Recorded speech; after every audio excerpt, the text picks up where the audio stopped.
മിൽമയിൽ ഒഴിവുവരുന്ന തസ്തികകളിൽ ക്ഷീരകർഷകരുടെ മക്കളെ നിയമിക്കുന്നത് സർക്കാർ പരിഗണിക്കുന്നതായി മന്ത്രി ജെ ചിഞ്ചുറാണി മേപ്പയ്യൂരിൽ ജില്ലാ ക്ഷീരസംഗമം ഉദ്ഘാടനം ചെയ്ത് സംസാരിക്കുകയായിരുന്നു മന്ത്രി.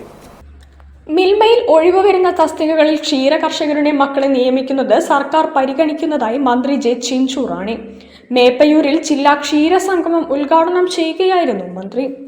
സംസ്ഥാനത്തെ 64,006 അതിദരിദ്രരിൽ 44,000 പേരെ അതിൽ നിന്ന് ഉയർത്തിക്കൊണ്ടുവരാൻ ക്ഷീരവികസന പദ്ധതിയിലൂടെ കഴിഞ്ഞതായി മന്ത്രി പറഞ്ഞു.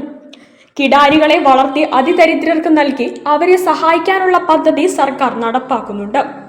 കിടാരി ഇൻഷുറൻസ് പദ്ധതിയും വെറ്ററിനറി ആംബുലൻസ് പദ്ധതിയും ഫലപ്രദമായി നടപ്പാക്കുമെന്നും മന്ത്രി പറഞ്ഞു.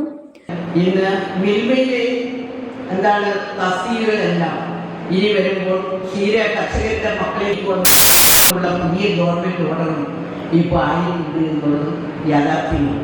ആ തരത്തിലുള്ള നിരവധിയായിട്ടുള്ള കാര്യങ്ങൾ നടപ്പിലാക്കിക്കൊണ്ടാണ് കേരളത്തിലെ നമ്മുടെ മൃഗസംരക്ഷണ ക്ഷീരവികസന മേഖലയിലും അതിന് കീഴിലുള്ള സ്ഥാപനങ്ങളും ഇന്ന് മുന്നോട്ട് കൊണ്ടുപോകുന്നത് എന്നുള്ളതാണ്.